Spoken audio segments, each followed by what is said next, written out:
बिस्मिल्लाहिर्रहमानिर्रहीम। अस्सलाम वालेकुम। इस वीडियो में हम एक प्रैक्टिस क्वेश्चन सॉल्व करेंगे। इसमें दो एग्जांपल्स हैं। The topic is tax credits. Tax credits की ये दो एग्जांपल्स हैं। आप ये पहली जो ए एग्जांपल है, वीडियो को पॉज करके पहले ये एग्जांपल पढ़ लीजिएगा और उसके बाद आई वुड सजेस्ट कि आप खुद से अपना सोल्यूशन बनाएं और फिर compare it with what I am going to solve now. अच्छा जी, टैक्स क्रेडिट्स के अंदर आपको सबसे पहले तो हमें जो सवाल का डाटा दिया हुआ है उसमें से जो इंफॉर्मेशन है वो हम प्लेस इन करेंगे अपने आंसर के फॉर्मेट के ऊपर। सो आंसर का फॉर्मेट हमारा कुछ इस किस्म का होता है कि इसमें सारे हेड्स ऑफ इनकम को हम जमा करते हैं, टोटल इनकम बनाते हैं, डिडक्टिबल अलाउंसेस माइनस करते हैं, टैक्सेबल इनकम बनाते हैं, फिर रेट ऑफ टैक्स अप्लाई करने के बाद टैक्स इम्पोज कैलकुलेट होता है, फिर टैक्स क्रेडिट्स माइनस किए जाते हैं। ठीक है जी। और फिर उसके बाद टैक्स पेबल में से विद होल्डिंग टैक्सेस को माइनस करते हैं। This is the sequence of items. Now अब जो मेरे पास क्वेश्चन के अंदर डाटा मौजूद है, अगर if I just place them side by side, तो हम ये इंफॉर्मेशन पहले इसमें फॉर्मेट में प्लेस इन करते हैं और फिर उसके बाद हम जो टैक्स क्रेडिट्स की कैलकुलेशन है उसके ऊपर फोकस करेंगे। तो यहाँ पे आप देखो कि सबसे पहली जो इनकम बताई हुई है दैट इज सैलरी इनकम। तो ये मैं सैलरी के हेड ऑफ इनकम में अमाउंट लिख देता हूँ। This is 16 million. उसके बाद next amount is foreign source business income. तो चूंकि ये रेजिडेंट इंडिविजुअल का सिनेरियो है, तो फॉरेन सोर्स बिजनेस इनकम तो ये टैक्सेबल होगी। सो बिजनेस इनकम में हम foreign source business income mention कर लेते हैं 1.5 million. Next item is foreign tax paid on above. ये जो बिजनेस इनकम है इसके ऊपर जो फॉरेन टैक्स आपने पे किया है वो 200,000 है। और फॉरेन टैक्सेस जो भी आप पे करते हैं उसका एक फॉरेन टैक्स क्रेडिट आपको बनाना होता है। सो इसका मतलब ये है कि मुझे अपने क्वेश्चन का आंसर बनाते हुए एक वर्किंग बनाना पड़ेगी। सो मैं एक वर्किंग ओपन कर लेता हूँ। Working one, this is for foreign tax credits. और जो फॉरेन टैक्स पेड है, foreign tax paid, the amount is 200,000। सो अब देखते हैं कि इस अमाउंट को हमें करना क्या है actually. Next information is other sources 2 million. So income from other sources जो है उसको we just mention it in front of income from other sources. और ये हमें बताई हुई 2 million. So I just write 2 million. इसके बाद ज़कात अंडर ज़कात एंड उशर ऑर्डिनेंस।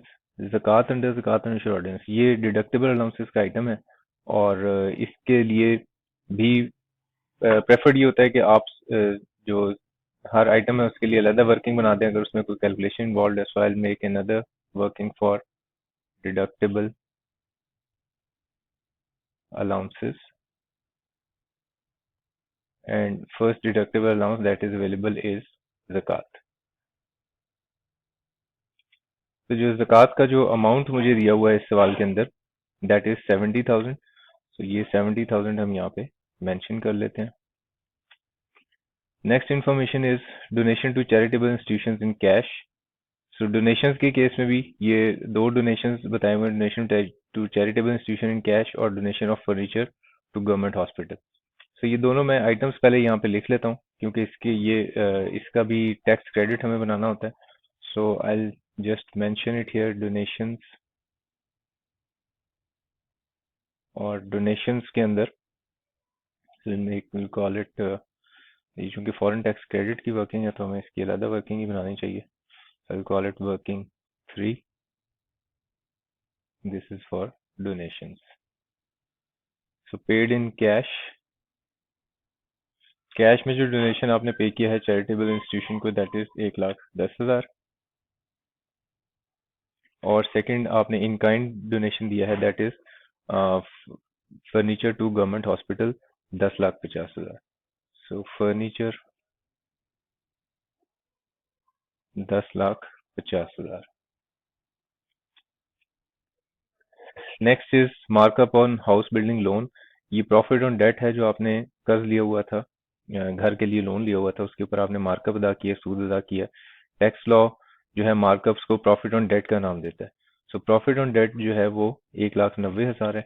सो ये डिडक्टिबल अलाउंसेस का आइटम है। So I will mention it here, profit on debt on house building loan, और ये जो अमाउंट है that is 190,000। Investment in shares of listed company as original allottee 20,60,000। सो ये जो इन्वेस्टमेंट इन शेयर्स है इसका भी एक टैक्स क्रेडिट बनता है। So will make a separate working for it, investment in shares, और इसकी जो अमाउंट बताई हुई है दैट इज 20,60,000।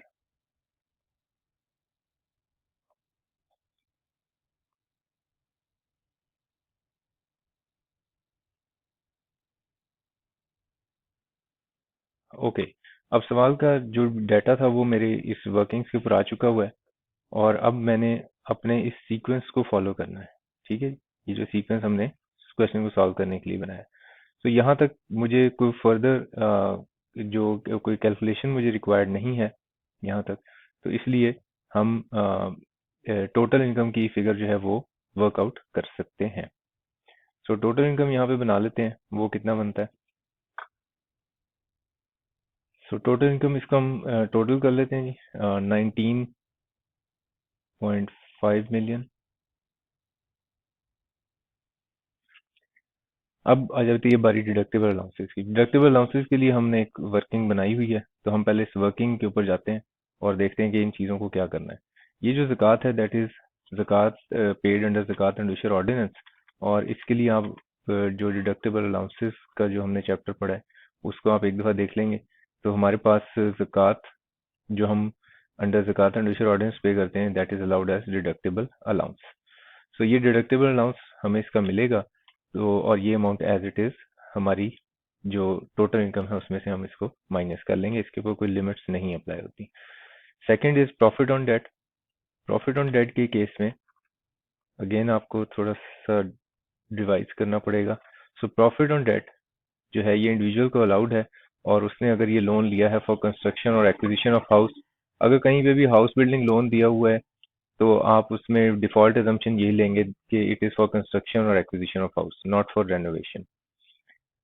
अच्छा जी, इसमें एक लिमिट अप्लाई होती है that is 50% of taxable income और ₹2 मिलियन। इससे ज्यादा आप नहीं ले सकते डिडक्टिबल अलाउंस। तो ये दो अमाउंट्स पहले हमें यहाँ पे साथ में बनानी पड़ेंगी। सो 50% ऑफ टैक्सेबल इनकम और साथ में 2 मिलियन। सो इन तीन फिगर्स में से जो लोएस्ट होगी that will become my deductible allowance. Now 50% of taxable income, ये वर्कआउट करने का क्या तरीका होगा जी। इसको वर्कआउट करने के लिए आपको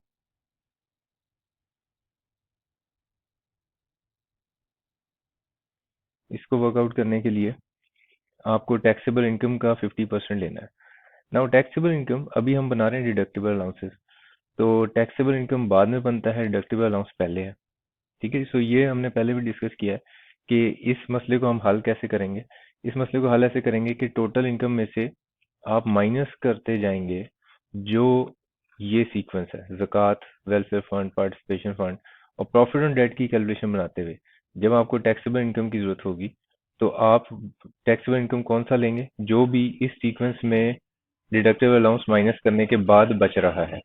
ठीक है, तो अब इस सीक्वेंस में अगर मेरे पास टोटल इनकम है 19.5 मिलियन, तो 19.5 मिलियन इसमें से मैं माइनस कर देता हूँ जो अभी तक मैं डिडक्टिबल अलाउंस बना चुका हूँ, वो है ज़कात का 70,000। ठीक है जी, सो ये हम यहाँ पे माइनस कर देते हैं, तो बाकी जो बचेगा that will be the taxable income for the purpose of this calculation. So 19.5 million minus 70,000, तो ये हो गया 19.430,000। सो ये taxable income for the purpose of tax तो नहीं है, लेकिन for the purpose of this calculation है। तो इसका अब हम 50% बना लेते हैं साथ में। तो 50% जब हम इसका बनाएंगे तो इसी को डिवाइड बाय 2 कर देते हैं। सो 9715,000। So 9715,000, ठीक है। सो अब इसमें से जो लोएस्ट फिगर है that will become my deductible allowance. तो इसमें जो लोएस्ट फिगर है वो डेफिनेटली 1,90,000 बन रहा है।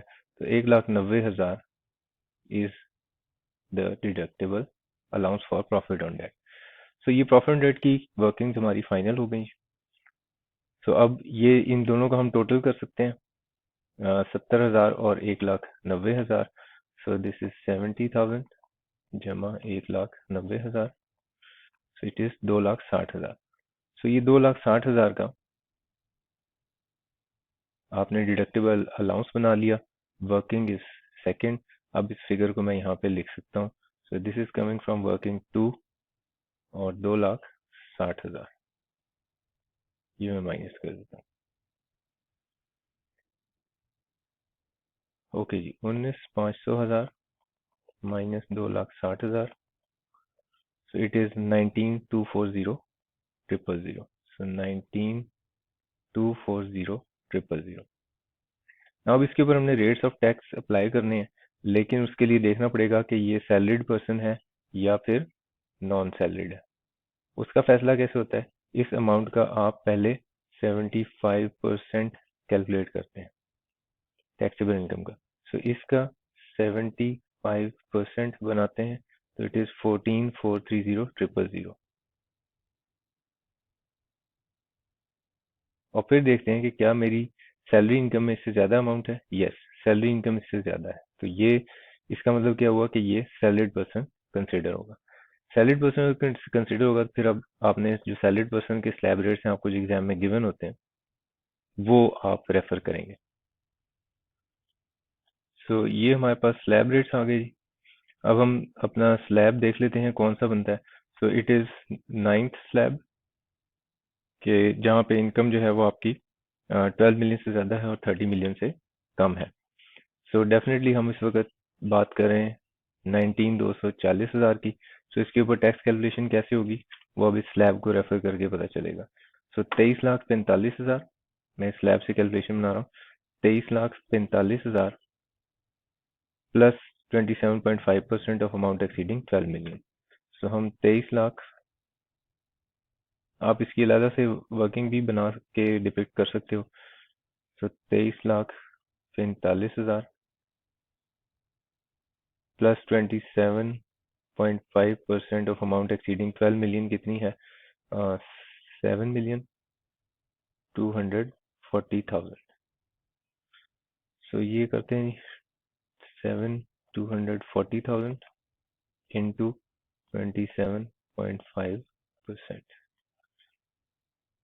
1,991,000। सो 1,991,000। और अब मैं इस दोनों अमाउंट्स को जमा कर देता हूँ, प्लस कर देते हैं 4,336,000।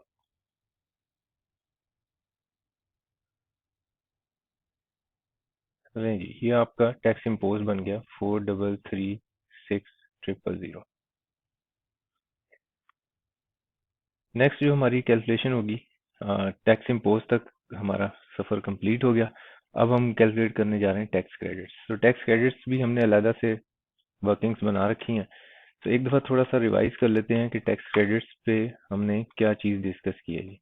सो टैक्स क्रेडिट्स में हमने बात ये की हुई है कि अगर आपको टैक्स क्रेडिट्स अवेलेबल हों एक से ज़्यादा किस्म के, तो फिर ये सीक्वेंस फॉलो करना है आपको। सबसे पहले फॉरेन टैक्स क्रेडिट्स और उसके बाद tax credit under part 10 chapter 3। तो सबसे पहले हम फॉरेन टैक्स क्रेडिट बनाते हैं।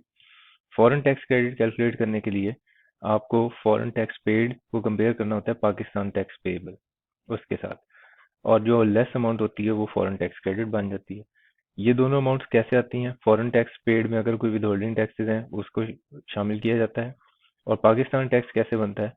Average rate of Pakistan income tax multiplied by net foreign source income.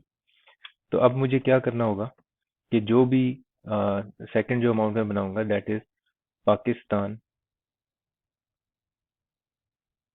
Tax, जो भी इनकम के ऊपर है। और उसके लिए मुझे चाहिए है एक एवरेज रेट ऑफ टैक्स जिसको मैं मल्टीप्लाई करूंगा जो भी मेरी फॉरेन सोर्स इनकम है उसके साथ। ना ये जो एवरेज रेट ऑफ टैक्स है इसके लिए हम टैक्स इम्पोज को टैक्सेबल इनकम से डिवाइड करते हैं। तो इसका मतलब ये हुआ कि अब मुझे यहाँ से फिगर्स लेने पड़ेंगे। सो जो मेरे पास इस वक्त टैक्स इम्पोज है दैट इज 4,336,000। सो मैं ये फिगर ले लेता हूँ जी, 4,336,000 और इसको डिवाइड करना है मुझे टैक्सेबल इनकम के साथ जो कि मुझे ये पता है 19,240,000। सो 19,240,000 ये हो गया जी average rate of tax. Foreign source income देख लेते हैं कितनी है जो इस इनकम के अंदर शामिल हुई है, इस इनकम के अंदर। सो वो फॉरेन सोर्स इनकम ये बिजनेस वाली थी 1.5 मिलियन। तो ये जो 1.5 मिलियन है इससे मैं अब इसको मल्टीप्लाई कर देता हूँ। ठीक है जी। सो ये दिस फुलफिल्स आवर फॉर्मूला। ठीक है जी। सो ये जो फॉरेन सोर्स इनकम है ये सारी की सारी हम इसके साथ इसको मल्टीप्लाई कर देंगे। ओके जी। सो अब इसको सॉल्व कर लेते हैं। सो this is 4,336,000 divided by 19,240,000 multiplied bye, so this is 338,046, let's say 6 round of कर लेते हैं इसे, 338,046। सो ये दूसरी अमाउंट बन गई जी 338,046। नाउ इन दोनों में से जो अब लेसर होगा, lesser of above will become our tax, foreign tax credit. तो इसमें से कम डेफिनेटली 2 लाख है। So this is my foreign tax credit. So ये एक टैक्स क्रेडिट है जो हमने अभी कैलकुलेट कर लिया है। ठीक है। इसके बाद जो टैक्स क्रेडिट्स आते हैं that is tax credit under part 10 chapter 3। Part 10 chapter 3 में जो टैक्स क्रेडिट है उनकी लिस्ट हमारे पास ये मौजूद है। ये जो लिस्ट है इसमें सबसे पहले आ रहा है जी चैरिटेबल डोनेशंस। सो हम सबसे पहले चैरिटेबल डोनेशंस की जरा वर्किंग पे जाते हैं। सो ये है जी डोनेशंस और अपनी कंडीशंस देखते हैं कि इसमें क्या क्या है। सो एक तो इसमें आप नोट कीजिएगा कि जो डोनेशन है, donation is given cash then must be paid by cross cheque. तो अगर आपने क्रॉस चेक से नहीं पे किया हुआ डोनेशन तो फिर इसका मतलब ये हुआ कि ये कैश वाला डोनेशन तो मेरी कैलकुलेशन में नहीं आएगा क्योंकि ये अलाउड ही नहीं है, क्रॉस चेक से पेमेंट होनी चाहिए थी। दूसरी चीज ये बताई गई है कि अगर आपने कोई प्रॉपर्टी दे दी एज डोनेशन तो फिर fair market value at the time it is given as donation shall be treated as donation. तो फेयर मार्केट वैल्यू ही ये आपको बताई गई है तो इसका मतलब ये वैल्यू ऑफ डोनेशन हमने सबसे पहले फाइनल कर ली। ना ये जो डोनेशन है इनमें से किसी को दिया जाना चाहिए है, ये भी जरूरी है। और यहाँ पे एक आप देखें कि हॉस्पिटल जो कि गवर्नमेंट चलाती हो तो ये गवर्नमेंट हॉस्पिटल का ही डोनेशन है। अगर आप क्वेश्चन के इंफॉर्मेशन को देखें तो donation of furniture to government hospital, तो ये कंडीशन भी ये पूरी कर रहा है। तो अगर ये सारी कंडीशंस पूरी हो गई तो अब मैंने वैल्यू सी बनानी है, value C of the formula. Value C के लिए हमने कंपेयर करना होता है अमाउंट ऑफ डोनेशन को और 30% of taxable income in case of individual and AOP. Company का सिनेरियो इस वक्त हम डिस्कस नहीं कर रहे। सो हमें अमाउंट ऑफ डोनेशन मालूम है 10,50,000, इसको 30% ऑफ टैक्सेबल इनकम से मुझे कंपेयर करना है। सो 30% ऑफ टैक्सेबल इनकम। अब टैक्सेबल इनकम कोई बड़ा मसला नहीं क्योंकि अब हम टैक्स क्रेडिट्स की स्टेज पे और टैक्सेबल इनकम फाइनल हुई भी है। So taxable income is 19,240,000। So 19,240,000 is the taxable income और इसका 30% हम कैलकुलेट कर लेते हैं। सो 19,240,000 इसका 30%, so it is 5,772,000। so 5,772,000। ठीक है जी।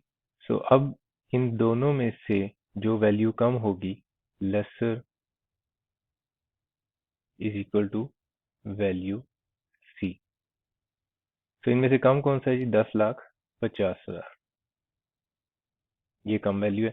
सो ये हमने यहाँ से वैल्यू सी फाइंड आउट कर ली। और जब हम ये वैल्यू सी फाइंड आउट कर लेते हैं तो फिर इस सी को मल्टीप्लाई करना होता है ए ओवर बी के साथ। ठीक है जी। अब ए ओवर बी क्या है? A is the tax assessed before any tax credit under part 10 chapter 3। तो आपको टैक्स की value, tax assessed before any tax credit under part 10 chapter 3, इसको जरा ध्यान से समझें कि ये tax credits under part 10 chapter 3, इससे पहले पहले जो भी टैक्स असेस हुआ, तो इसका मतलब ये है कि आप अभी तक क्या कैलकुलेशन कर चुके हैं? आप अपनी टैक्स इम्पोज्ड में से टैक्स क्रेडिट्स माइनस कर रहे हैं और टैक्स क्रेडिट्स में आप फॉरेन टैक्स क्रेडिट कैलकुलेट कर चुके हैं। तो इसका मतलब बिल्कुल इस पार्ट 10 चैप्टर 3 से पहले जो भी टैक्स की वैल्यू बनती है। तो अब जो मैं टैक्स कैलकुलेट कर चुका हूँ वो देखें यहाँ पे कितना है। मैं टैक्स कैलकुलेट कर चुका हूँ 4,336,000। So 4,336,000,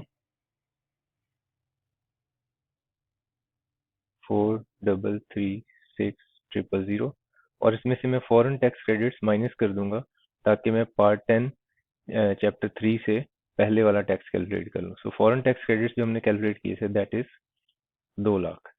सो 2 लाख की अमाउंट हम इसमें से माइनस कर देते हैं तो ये टैक्स असेस्ड आ जाएगा। तो ये बन जाएगा 41,36,000। ठीक है जी। ये जो 41,36,000 है, ये कौन सी वैल्यू बनी है? ये वैल्यू ए बनी है जो टैक्स असेस्ड है। सो आई कैन से कि this is value A.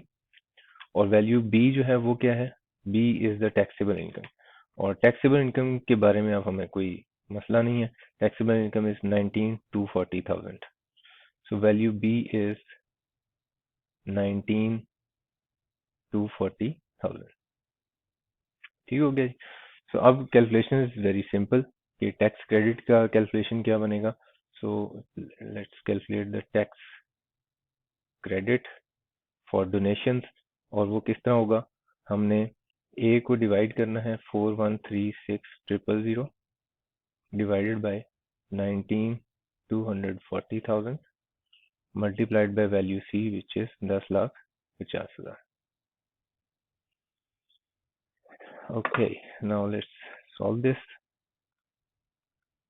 So 4,136,000 divided by 19,240,000 multiplied by 10,50,000. So it is 225,717. This is 225,717. So ये डोनेशंस का टैक्स क्रेडिट आपने कैलकुलेट कर लिया। अच्छा जी, अब हमारे पास जो अगला टैक्स रेट है that is investment in shares. Investment in shares के लिए हम फिर थोड़ा सा रिवाइज करते हैं अपने काम को कि ये पार्ट 10 चैप्टर 3 वाले टैक्स क्रेडिट्स हैं और इसके अंदर tax credit for investment in shares and insurance. और इसके लिए क्या कंडीशंस हैं जी कि आपको जो शेयर्स हैं उसके केस में you should be original allottee of the shares, ये कंडीशन पूरी हो रही है। नाउ इसमें क्या करना है? वैल्यू सी फाइंड आउट करनी है। तो वैल्यू सी के लिए आप कंपेयर करेंगे cost of acquisition of shares, 20% of taxable income और 2 मिलियन। तो इन तीन चीज़ों को कंपेयर करना है। सो कॉस्ट ऑफ शेयर्स ये आ गई। उसके बाद I calculate 20% of taxable income और तीसरी value is ₹2 million. So third value is 2 million. So 20% of taxable income ये हम बना लेते हैं 20%, मल्टीप्लाई करेंगे इसको जो टैक्सेबल इनकम अभी तक हमने बनाई है दैट इज ये लिखी हुई है जी 19,240,000। सो 19,240,000। सो इसका 20%, 19,240,000, इसका 20%, it is 3,848,000, 3,848,000। Now I need the lowest of all these three. Lowest is equal to value C. So 2 million is the lowest value. ठीक है जी। सो ये हमने क्या सॉल्व कर लिया, हमने वैल्यू सी बना ली। जब हम वैल्यू सी बना लेते हैं तो फिर उसके बाद क्या करना होता है हमें, जब वैल्यू सी आप कैलकुलेट कर चुके होते हैं तो फिर you will go for A over B. ठीक है, ना ये जो ए ओवर बी है वो इस पार्ट 10 चैप्टर 3 के लिए सेम है। ठीक है, ए ओवर बी कौन कौन सेक्शन, सेक्शन 61, 62, 62A, 63, इन सेक्शंस के लिए। ठीक है, तो अब मैं चूंकि यहाँ पे जो कैलकुलेशन बना रहा हूँ सेक्शन 62 की बना रहा हूँ, तो ये वही एवरेज रेट ऑफ टैक्स होगा जो अभी थोड़ी देर पहले हमने बनाया था। ठीक है, सो ये बिल्कुल इसी तरह ही यहाँ पे भी वही कैलकुलेशन आपने बनानी होगी। सो 4136,000, so what we'll do is we'll calculate this tax credit 4136,000 divide by 19,240,000, ये आ गया आपका average rate of tax, multiplied by value C which is 2 million. So 4136,000 divided by 19,240,000 multiplied by 2 million. So this is 429,938. 429,938. So ये हमारा एक और tax credit workout हो गया जी। अच्छा, अब चूंकि टैक्स क्रेडिट्स मेरे पास एक से ज्यादा हैं, राइट, सो एक ये भी टैक्स क्रेडिट है वर्किंग 4 में, एक ये भी टैक्स क्रेडिट है वर्किंग 3 में, और एक ये भी टैक्स क्रेडिट है वर्किंग 1। तो क्यों ना टैक्स क्रेडिट की एक अलग से खूबसूरत वर्किंग बना दी जाए। Will call it working 5 and name it as tax credits. इसमें सबसे पहले आप लिखेंगे फॉरेन टैक्स क्रेडिट, और इसकी वर्किंग का साथ में आप रेफरेंस दे देंगे जहां से आप ये फिगर लेकर आ रहे हैं।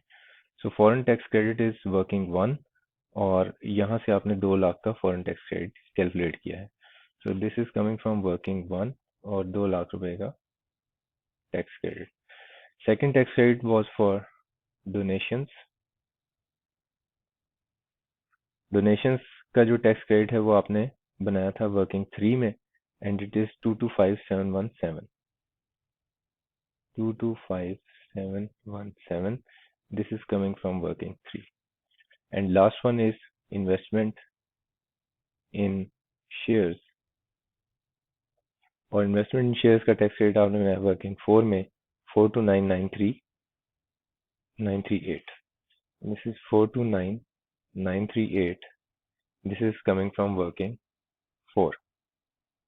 तो इसको जमा कर लें एग्जामिनर को, ताकि आपकी कैलकुलेशंस कहीं से तलाश करने में मुश्किल ना हो। So we'll just add all of these 2 lakh जमा 225717 plus 429,938. So it is 855,655. 855,655. ठीक है जी, सो 855,655 इसको मैं अब यहाँ ले जाता हूँ। 855,655, this is coming from working 5। तो इसको माइनस कर लेते हैं। माइनस 433,600, 3480,345, 3480,345। इसके बाद आपने विदहोल्डिंग टैक्सेस जो आपसे अगर सवाल में कोई दिए हो तो वो माइनस कर लेंगे, और 3480,345 वो चूंकि इस सवाल में नहीं है तो इट विल बी 0। तो 3480,345 is the tax demand. Okay जी, so we are done with part A. अब हम बात करते हैं पार्ट बी के ऊपर। Again same format will I would suggest कि यू शुड फॉलो। इस वीडियो को पॉज करके आप एक दफ़ा सवाल को खुद से सॉल्व करने की कोशिश करें, and then you solve it as I am doing it. तो हम सबसे पहले सवाल का इंफॉर्मेशन नोट करेंगे अपनी आंसर शीट के ऊपर। सवाल का इंफॉर्मेशन क्या है जी? सैलरी इनकम बताया हुआ है हमें सवाल में, दैट इज 7086164।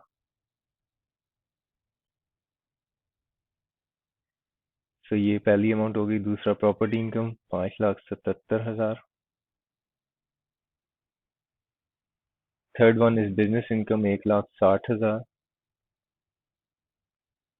उसके बाद कैपिटल गेन्स 1,50,000। उसके बाद अदर सोर्सेज 25,000। इसमें तो सारी हेड्स ऑफ इनकम ही आ गए। अब हम इसको टोटल कर लेते हैं। ये एक हमने टोटल बना दिया जी 7,99,8,164। अब इसके बाद डिडक्टेबल अलाउंसेस सवाल में, इस सवाल में ये जो पार्ट बी है इसमें सिर्फ चूंकि एक ही है तो इसकी अलग से बेशक वर्किंग ना बनाएं, यहीं पे 25,000 लिख दें और साथ में यहाँ पे डिडक्टेबल अलाउंस के साथ आगे ब्रैकेट में ज़कात लिख दें। ये 25,000 आप यहाँ पे माइनस कर दोगे। ये टैक्सेबल इनकम वर्कआउट हो गया जी। आई थिंक यहाँ तक इट्स प्रीटी स्ट्रेट फॉरवर्ड। उसके बाद आपने रेट ऑफ टैक्स अप्लाई करना है। रेट ऑफ टैक्स के लिए अगेन जो हमारा मेथड है कि हम इसके ऊपर 75% बनाएंगे और उसको कंपेयर करेंगे कि क्या सैलरी इनकम में ज़्यादा अमाउंट है या नहीं। तो आप ये कैलकुलेट करके देखो खुद, and your answer should be कि हाँ सैलरी में ज़्यादा पैसे हैं। 75% of this amount is less than the salary income. तो इससे फैसला क्या होगा? इससे फैसला ये होगा कि इसके ऊपर सैलरीड इंडिविजुअल वाले टैक्स रेट्स अप्लाई किए जाएंगे। वो रेट आप अप्लाई करें और टैक्स इम्पोज कैलकुलेट करें। ये कैलकुलेशन भी कोई ऐसी डिफिकल्ट नहीं होनी चाहिए आपके लिए। I just write the calculated figure to save the time. ये 7 स्लैब आपने देखा कि जी 7 स्लैब बनता है और इस पे जो टैक्स की कैलकुलेशन है वो ये आ जाती है। अब हम बात करते हैं टैक्स क्रेडिट्स की, कि टैक्स क्रेडिट्स कौन कौन से अब इस क्वेश्चन के अंदर गिवन है। On 1st July 2021 mister Iqbal acquired life insurance policy. Life insurance policy और उसका प्रीमियम इसने पे किया। तो इसका मतलब ये, अगर आप एक दफा रिवाइज कर लो इसको, कि लाइफ इंश्योरेंस, ये जो हमने पढ़ा था tax rate for investment in shares and insurance, इसको एक दफा आपने रिवाइज करना है कि लाइफ इंश्योरेंस प्रीमियम का बिल्कुल टैक्स क्रेडिट बनता है। तो हम इसकी एक वर्किंग बना लेते हैं। Will call it working 1, investment in shares और इंश्योरेंस। ठीक है जी। और हमें ये पता है कि प्रीमियम आपने पे किया है और प्रीमियम का जो अमाउंट बताया हुआ है सवाल में वो देख लेते हैं वो कितना है। जो अमाउंट ऑफ प्रीमियम है दैट इज 5 लाख। तो ये 5 लाख रुपए यहाँ पे लिख लेते हैं। उसके बाद अगला इंफॉर्मेशन क्या है? He also contributed 16 lakh to an approved pension fund which he joined before 40 years of age. Pension fund में जो आप कंट्रीब्यूशन देते हैं वो भी एक टैक्स क्रेडिट है आपका, पेंशन फंड का कंट्रीब्यूशन। ये आप एक दफा रिवाइज कीजिएगा। Contribution to an approved pension fund section 63 में इसका टैक्स क्रेडिट मौजूद है। ठीक है, ये भी एक अलग वर्किंग बनानी पड़ेगी। So I call it working 2, contribution to pension fund. Contribution to pension fund, जो भी आपने कंट्रीब्यूशन दिया है वो है 16 लाख, वो हम यहाँ पे लिख लेते हैं। अगला इंफॉर्मेशन जो सवाल में है that is on 1st August 2021 he purchased 50,000 shares in a listed company AB limited eight a price of 20 each. 50,000 share listed company के 20 रुपए के। ये इन्वेस्टमेंट इन शेयर्स की बात हो रही है। शेयर्स कितने थे? 50,000 शेयर्स और 20 रुपए का एक शेयर है। 50,000 शेयर्स हैं और 20 रुपए का एक शेयर आपने खरीदा जो कि लिस्टेड कंपनी में है। और क्या बताया हुआ है जी? और ये बताया हुआ है कि on 1 January 2022 AB limited announce 20% right shares. Right shares 20% issue किए हैं to existing share holders at a price of 18।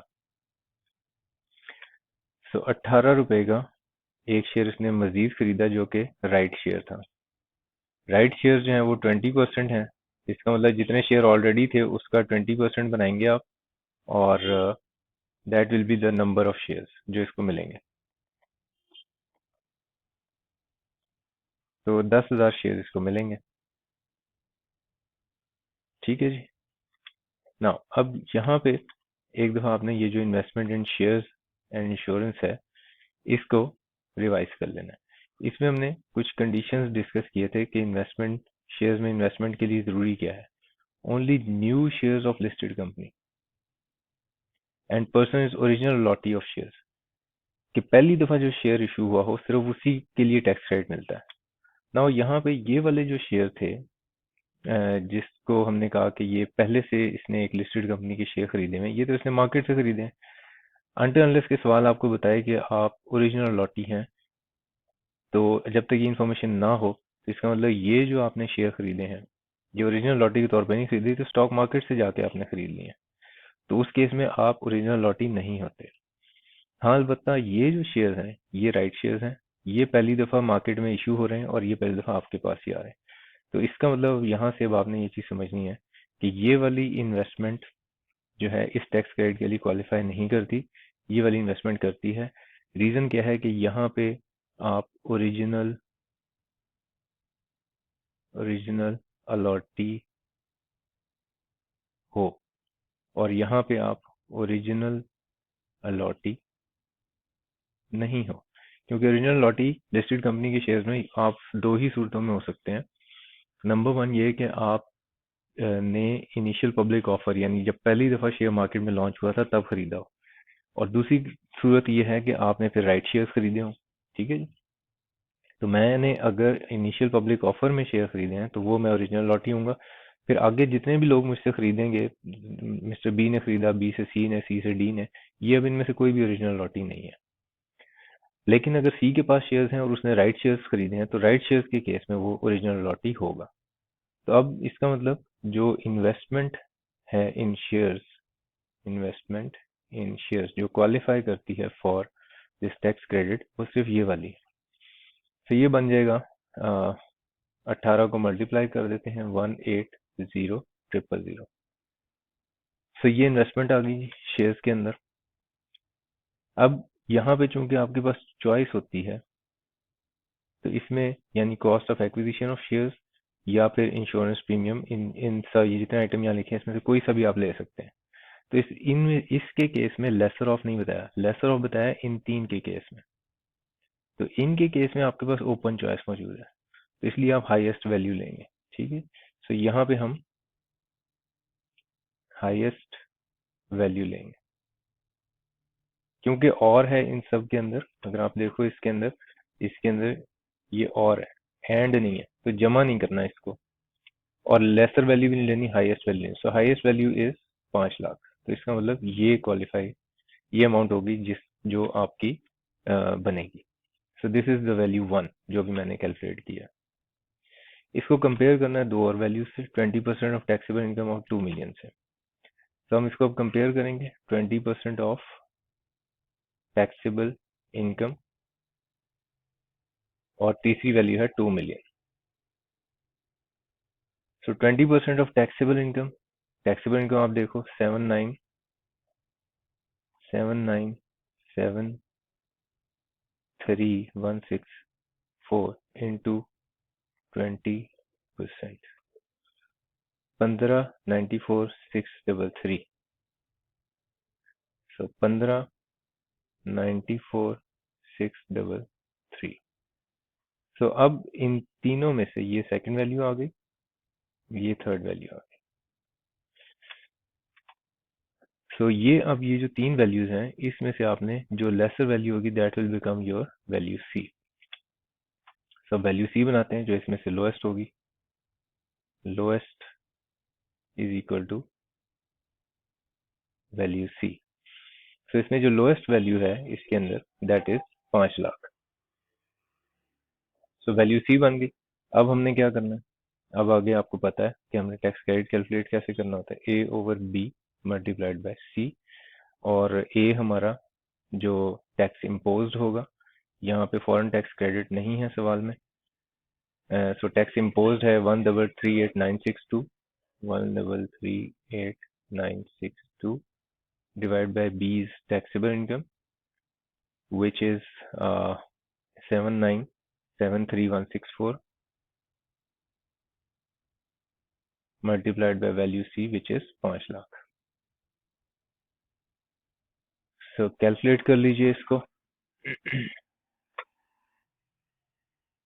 So this is 83967 so 83967 ये हमारा पहला टैक्स क्रेडिट हो गया जी इन्वेस्टमेंट शेयर। उसके बाद आते हैं contribution to pension fund.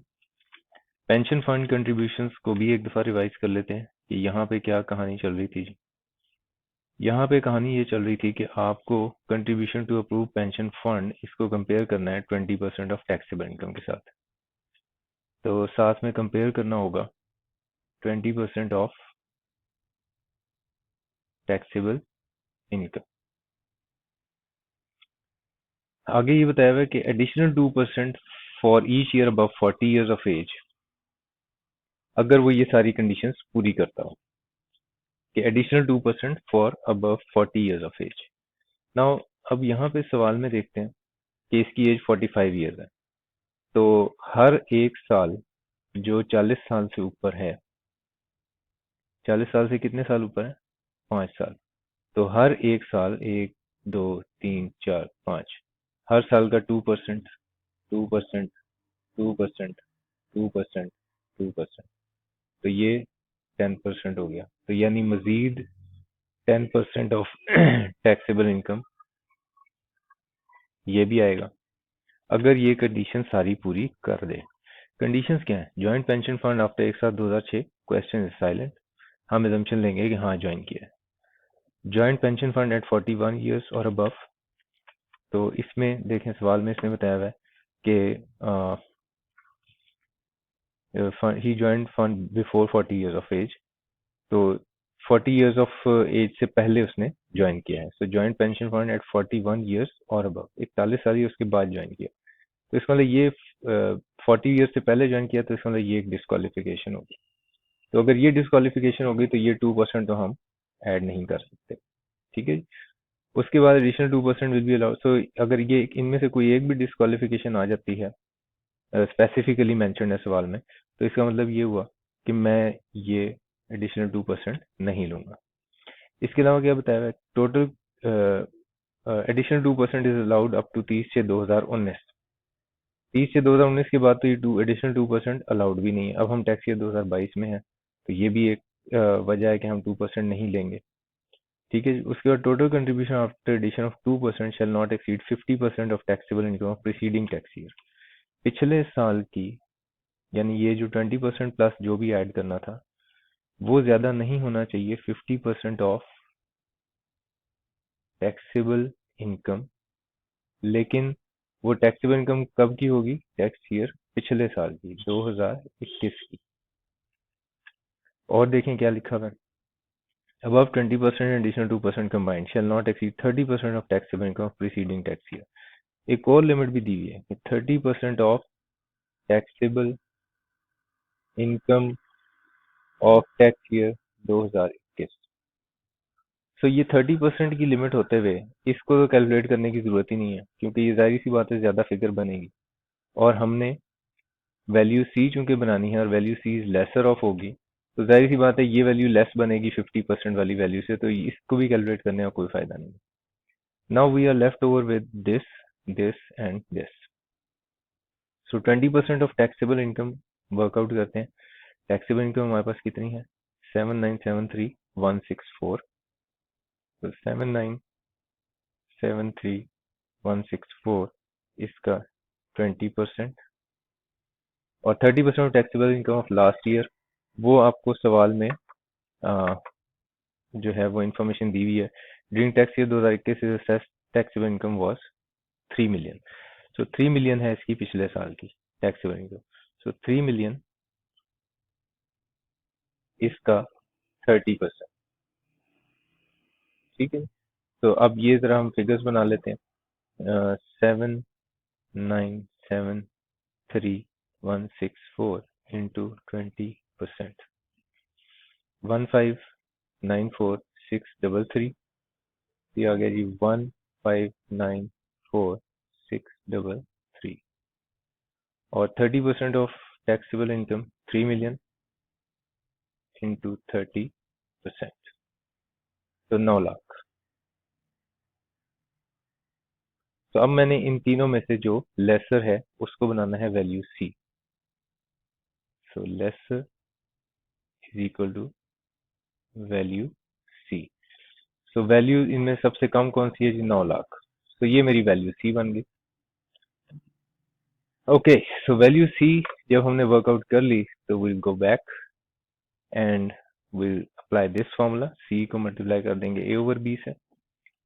So this value C will be multiplied by जो भी टैक्स इम्पोज था, ये सेम ही होगा 1338962 डिवाइडेड बाय जो भी आपका टैक्सेबल इनकम है इस साल का। सो वो टैक्सेबल इनकम भी सेम ही होगा 7973164।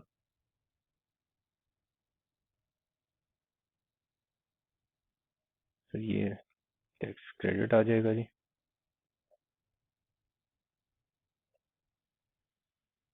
तो इसको सॉल्व कर लेते हैं जी। 1338962 divide by 7973164 multiplied by 9 lakh. So it is 151,140। तो ये हमारा टैक्स क्रेडिट बन गया जी पेंशन फंड का। अब चूंकि एक से ज्यादा टैक्स क्रेडिट्स है मेरे पास, एक इन्वेस्टमेंट शेयर्स का और ये, तो I will make another working just to keep it clean. Tax credits, सबसे पहला था investment in shares and insurance. So investment in shares and insurance, this is, आपने सीक्वेंस को नहीं तोड़ना है, अदरवाइज कैलकुलेशन में कहीं ना कहीं कॉम्प्लिकेशन में फंस जाओगे आप। तो ये जो सीक्वेंस है लॉ का, इसको फॉलो करना है। तो पहले इन्वेस्टमेंट शेयर इंश्योरेंस है, उसके बाद पेंशन फंड है। So investment share insurance, this is coming from working 1 83967। so 83967, this is coming from working 1. Second is contribution to pension fund. So contribution to pension fund, this is coming from working 2. This is 151,140। so इसको हम add कर लेते हैं 83967 plus 151,140 is 235,107।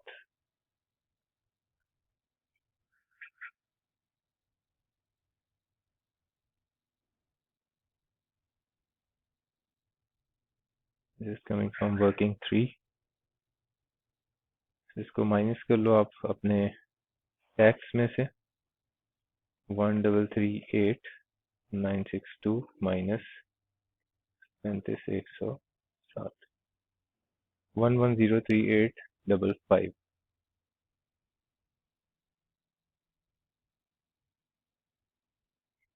withholding tax is 0 है, so tax demand is 1103855।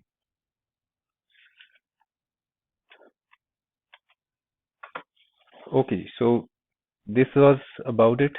इसमें अगर आपका कोई सवाल होगा तो फिर आप कमेंट्स में पूछ लीजिएगा। Thank you very much, take care, अल्लाह हाफिज।